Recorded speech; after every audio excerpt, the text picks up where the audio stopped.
Hi, I'm Chloe, and I am going to be teaching you some brief history of the social issue of gender inequality for my independent reading project. And this social issue was actually portrayed in the book I read for this quarter, The Awakening by Kate Chopin, in which Edna, the main character, was sort of expected to submit to her husband and do the motherly duties as a woman was expected to at the time.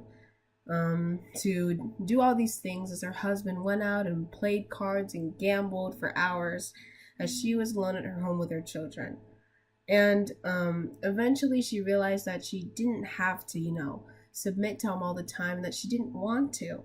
And she eventually broke away from her husband and ended her marriage. So yeah, I will say based on that information that this is definitely a good reason to discuss this topic, not only because it's in the book, but because I'm actually very interested in this topic, and it was actually nice to research it. So yeah. I fall in love too easily. So this lesson start around 2,000 years ago in the Neolithic period, which is the final division of the Stone Age. At this time, women were tending farms and staying at their homes, but women were actually thought to be equal to men at this time, and this is even shown in their burial sites. It shows no signs of inequality, and this is very different when compared to the Bronze Age.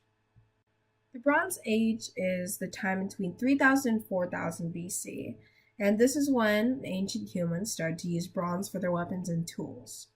So again, the difference between the burials of the people of the Neolithic period and the people of the Bronze Age are that compared to the equal sense between men and women in the Neolithic period, men were buried with riches while women were not, and actually had shorter skeletons, which is a result of malnutrition.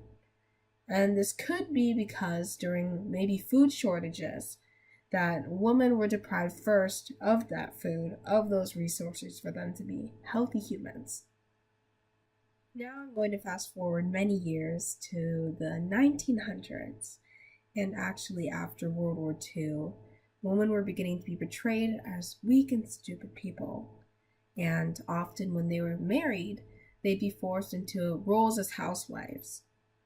And this also led to many advertisements, many TV shows, movies that encouraged those stereotypes of keeping women in the kitchen where they belong, along with many others, which is not fun. Now I'd like to discuss gender equality in the present, which is right now, 2018, around this time. Even now, women actually still only make 80% of what men earn during a full-time job, and they're still less likely to hold positions in power, and when they do, they actually are for less authority. But I will say that we are actually taking some good strides into changing how people perceive us women and how they think about equality and all this stuff. For one, we now have social media where anyone can speak out about everything.